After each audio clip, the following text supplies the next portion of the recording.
Hello everyone and welcome to another one of my VR tours. This time I am taking you around Berlin, which has become one of my favourite cities, or as I say in German, mein Lieblingsstadt. Berlin is one of Europe's most important cities and one that's had a history of ups and downs, to say the least. Now we're going to start off our tour in front of one of Berlin's most famous monuments, the Brandenburg Gate.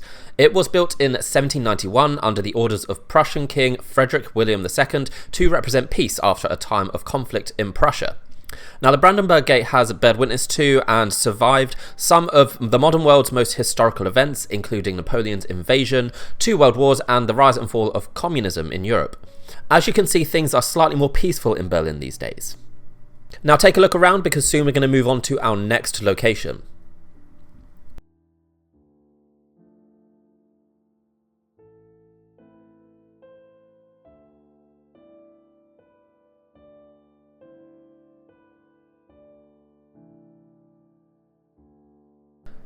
You are now looking directly at the Reichstag, which is the home of the German government. In 1933, the building was severely damaged by fire and was not used again until the reunification of Germany in the 90s, when it was finally restored. The huge area of open grass directly in front of the Reichstag, which you can turn around and see in this video, this was known as the Platz der Republik, which used to feature an opera house and landscape gardens before both were destroyed in air raids during the war.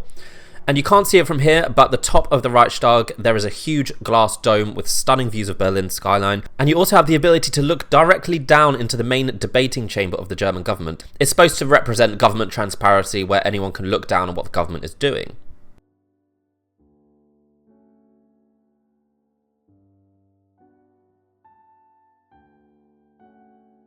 So not far from the Reichstag is this unmissable memorial dedicated to the murdered Jewish people of Europe. Made from 2,711 concrete slabs of varying sizes, the monument covers 19,000 square meters with 87 rows laid out at right angles.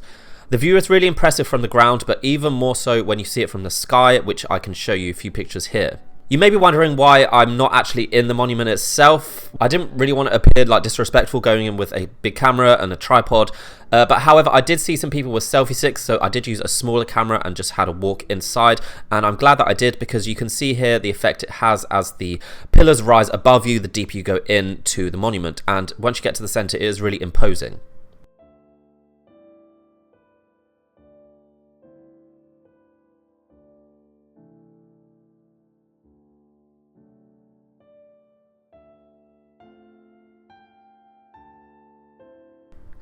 Okay, let's take a look at a 21st century view of Berlin here in Potsdamer Platz, which is one of Berlin's most famous squares and intersections. This area actually has quite a long and interesting history. At one point in the early 20th century, it was as well known as Times Square or Piccadilly Circus, but the war largely destroyed the area and the Berlin Wall passed right through the middle, which split it in two.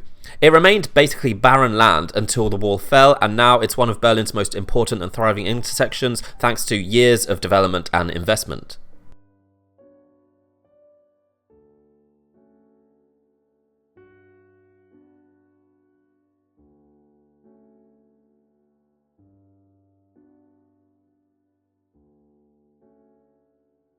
Okay, so our final stop is the East Side Gallery, which I really recommend anyone go to see if they ever visit Berlin.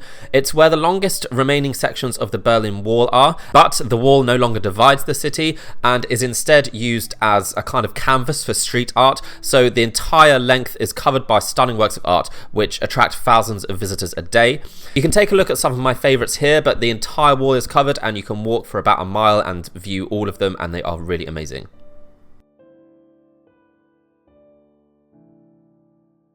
Okay, so I hope you've enjoyed this quick tour around some of my favourite parts of Berlin.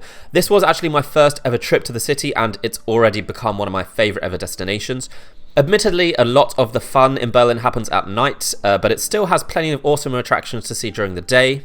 If you enjoyed this tour, then it would be great if you could like this video and check out my VR tour playlist, where you will find similar tours of other cities. So until next time, I will see you around. Bye bye!